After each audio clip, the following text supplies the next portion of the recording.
أحمد أهان أنا وحال إيجو هنجبي لبها بينكم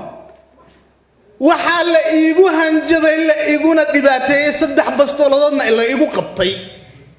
ما حد أجرب استاكتين نظام كالدولي قال متوا بقيدكم لا دين تعرضين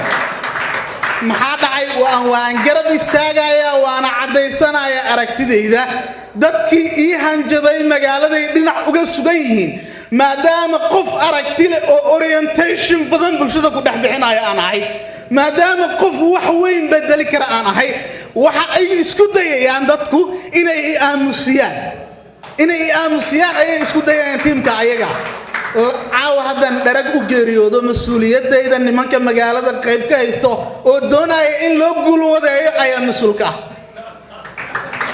وحصل حربين الله الله ururnimadi waxa ay nabartay in ninka yimid bandar baylaan loo yiraahdo xildhibaan galmudug waxa waxaan u sheegaynaa dadka galmudug aan u dhalan ee nidaamkaasi ku hoos jira inay faraha nagala baxaan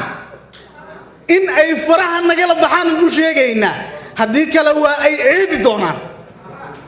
biidin illaahi al-baari waxaa la isweydiin doonaa maxaa Axmed Caawasa uga hadlinaya dariga heer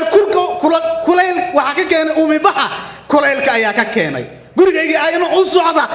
waxa aan ka noolayn waa fikradda xurriyadda waa xurriyatul qowlkan ka noolayn xurriyatul qowlki waana la ku qabsaday in la caburiya la doonaya laakiin arintaas anaga ma dul qaadanayno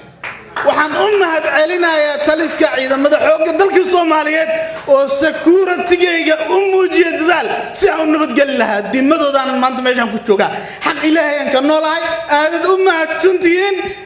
hadalkana waa soo koobaya